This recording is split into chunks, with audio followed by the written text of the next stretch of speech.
સમાચારો મળી રહ્યા છે ચાંદખેડા ખીરામાં બાળકીના મોત મામલે મોટા ખુલાસાના, જેમાં 3 વર્ષની બાળકીની પોસ્ટમોર્ટમ રિપોર્ટમાં એસિનોબેક્ટર બાઉમાની નામનો બેક્ટેરિયા જે છે તે બાળકીના શરીરમાં મળી આવ્યો છે અને આ બેક્ટેરિયાને કારણે શરીરમાં ગંભીર ચેપ ફેલાયો હતો। જ્યારે ચેપ આખા શરીરમાં ફેલાઈ જાય અને શરીરના અંગો પર ગંભીર અસર કરે તેને સેપ્ટિસેમિયા કહેવાય છે।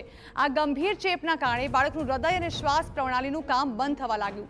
તબીબી ભાષામાં કાર્ડિયો રેસ્પિરેટરી ફેલિયર થયું હતું। આ સાથે જ ફેફસામાં પાણી એટલે કે સોજો ભરાઈ જવાની સ્થિતિ પણ જોવા મળી હતી।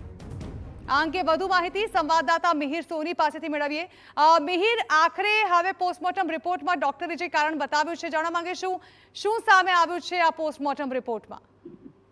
જણા ચાંદખેડામાં જે આ બે સગી બહેનોના મોત મામલે આ મોટો ખુલાસો છે, કારણ કે છેલ્લા ઘણા સમયથી પોસ્ટમોર્ટમ રિપોર્ટની રાહ જોવાતી હતી। તે 3 વર્ષથી આ મિસ્ટી પ્રજાપતિના બાળકીનો જે ડોક્ટરનો અભિપ્રાયનો પોસ્ટમોર્ટમ ફાઇનલ રિપોર્ટ છે તે આવ્યો છે અને જે એસિનોબેક્ટર બાઉમા નામનો જે બેક્ટેરિયા છે તે બાળકના શરીરમાં હતો, એટલે કે આ બેક્ટેરિયાને કારણે શરીરમાં ગંભીર ચેપ છે તે ફેલાતું હોય છે અને જે ચેપ આખા શરીરમાં ફેલાઈ જતા શરીરના અંગો પર ગંભીર અસર પડે છે અને તેને જ સેપ્ટિસેમિયા કહેવાય છે। એટલે કે આ ગંભીર પ્રકારના ચેપમાં બાળકનું હૃદય છે અને શ્વાસ પ્રણાલી છે તે ઓટોમેટિક બંધ થઈ જતું હોય છે। એટલે હાલ જે ડોક્ટરના અભિપ્રાય પ્રમાણે આ સાથે જે ફેફસામાં જે પાણી એટલે કે સોજો ભરાઈ જવાની સ્થિતિ પણ જોવા મળી હતી, એટલે કે જે કારણે શ્વાસ લેવામાં ખૂબ તકલીફ પડતા જ આ બાળકીનું મૃત્યુ થયું હોવાનું સામે આવ્યું છે। એટલે આ કારણોસર આ બાળકીનું છે કે જે થયું હોવાનું સામે આવ્યું છે। જી બિલકુલ મિહિર, આભાર। તો આખરે પોસ્ટમોર્ટમ રિપોર્ટ સામે આવ્યો છે।